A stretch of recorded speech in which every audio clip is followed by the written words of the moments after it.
I mean, first of all, I would say that Allah has created a creation. You know, your endeavors on this planet are diverse. There's all these different people. There are very simple people, and those people actually are lucky. You know, simple faith. You know, this is famous Fakhruddin al-Razi was walking once with all these students in his trail, you know, and this old woman saw him, and she asked one of the students, "Who's that?" Because she's amazed all these followers. And he looks and he said, "Astaghfirullah, you don't know, that's Fakhruddin al-Razi. He has 70 proofs for the existence of God." And she said, if he didn't have 70 doubts, he wouldn't need 70 proofs. And when Fakhruddin heard that, he said, "Alaykum bi IMAAN al-ajaiz." Have the faith of old women. You know, that's real faith, right? And so there's a great blessing. You should never belittle simple people, because some of the most beautiful followers of the Prophet were simple people, like that woman who used to sweep or firfira. You know, firfira. Does anybody know who that is? Firfira. Sometimes it's called kirkira. Does anybody know who kirkira was? Nobody? Wow, you guys should know these people. Kirkira an-Nubi. He was one of the servants of the Prophet ﷺ. You know, he loved the Prophet ﷺ. Do you know who Safina was? Safina, Mawla Rasulillah. He was a servant of the Prophet ﷺ. He was a freed slave, and he served the Prophet. And he tells, this is a true story, he tells that he got lost in a forest, and a lion came and was about to attack him. And he says, "Wayhak, you know, watch out." He said, "Ana Safina Mawla Rasulillah." I'm Safina, the servant of the Prophet Muhammad. And he said that the lion, he said he came up and started nudging him, and then he walked him through, and he warned any animal that threatened him until he got him out. And then he said when he said that, he wagged his tail as if he was acknowledging it. And then when he left, he said the lion hum-hama, like as if kannahu wada'ani, as if he was saying goodbye to me. And we have many examples of that from Sahaba. So these are simple people that had profound faith. But you also have Einsteins. You have people like Richard Feynman, you know, who are thinking about some of the most abstract things on the planet. Religion has to encompass the whole spectrum. It's not a true religion if it can't satisfy the most brilliant people and the simplest people. And that's the genius of our religion. And this is why I'll give you one example of this. Bruno Guardadoni, all right? Bruno Guardadoni is in the top 10 cosmologists on the planet. He's a physicist, astrophysicist, which is our highest material science, astrophysics. You can't get any higher than astrophysics. He's an astrophysicist. He was actually responsible for looking at background radiation and analyzing background radiation from the edges of the universe. I read an article about him in the Herald Tribune. And in that book, and in that article, he talked about how, as a cosmologist, he looks at the universe as signs that need to be interpreted. And I was thinking, he should read the Quran. So then when I Googled him, I found out he had become Muslim in France. And this man has over 100 peer-reviewed papers on galaxy formation, right? I mean, he's really one of the top scientists in the world. And we almost had him at Harvard, and Harvard was so excited about getting him. We were going to do a thing, because I corresponded with him. But he said in one paper, he said, as a scientist, I had to be true to my intellect. And he said, but as a believer, I also had to satisfy my heart. And he said, I found Islam was the only religion that could do that for me. That it didn't negate my intellect, and it asserted my heart.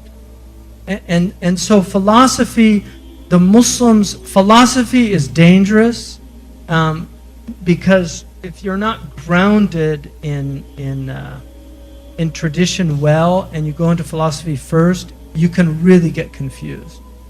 Especially modern philosophy, because a lot of modern philosophy is very atheistic, and And these poor students go into university courses and take these courses in philosophy. And these guys are powerful sophists that really know how to argue and confuse people. But philosophy as a subject in the Islamic tradition is essential to the religion, because in having a metaphysical foundation for your religion, you can defend it in a way that can't be defended without that foundation when great, what they call obfuscations or shubuhat come. And in losing philosophers, we lose defenders of the faith. And then the defense becomes the bludgeon, it just becomes the hammer, which is no defense. So you need philosophy to be part of the... And I just literally today, I sent to Ustad Abdullah Ali. Sheikh Abdullah bin Bayya was interviewed on Sky News, and the interviewer, who was from the Gulf, one of the Gulf states, he said, Sheikh, you're always quoting philosophers that some ulama say philosophy is haram. And he said philosophy is hikmah. And he said philosophers are men, and they sometimes have wisdom that we can benefit from. And he said, the Prophet ﷺ said, al-hikmatu dalatul mu'min.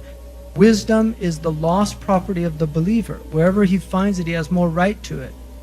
And so there's great wisdom in philosophy. There's great wisdom in poetry. I mean, poetry is one of the great art forms of Muslims, and that's why people like Amir Suleiman are so important, because that art form is it's a sign that we're maintaining our humanity.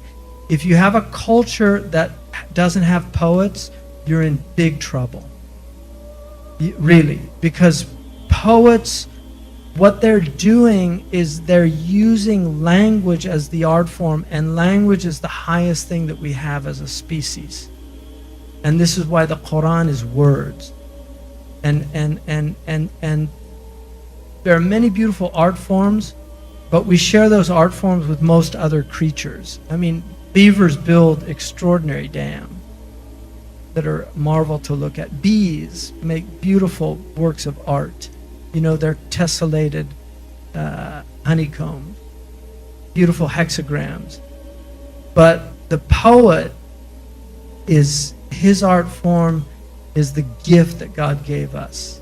Ar-Rahman, Allamahul Bayan. He taught human beings how to articulate. And this is the great gift. And that's why our community was always a community of language. And you cannot understand language at the deepest levels without having a philosophical foundation for the languages, which is why we had great grammarians, we had great rhetoricians, and if you study them, they were profound philosophers of language. Really. There's a Palestinian Arab who wrote a PhD dissertation, which I read. Dr. Omar had, I gave it to Dr. Omar. The PhD dissertation showing that a lot of his theories were actually preceded by Iraqi grammarians in the 4th century. Right. Yeah. So, yeah. And metaphysics is the first science because it's the science of first principles. And you have to have a metaphysical foundation. The Quran has many metaphysical implications, but because it's a revelation, it's not a book of philosophy, but embedded in it is a metaphysical perspective that has to be drawn out. And to give you one example. There are two ways to look at the world. One is that the world is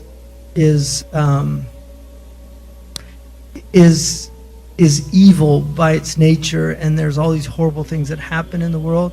And the other is to see the world as a testing ground for your own spiritual growth. Because things are going to happen that are very troubling in your life. But the Quranic perspective is that He does these things in order for you to grow. And so the believer grows by it, and the disbeliever is stunted by it.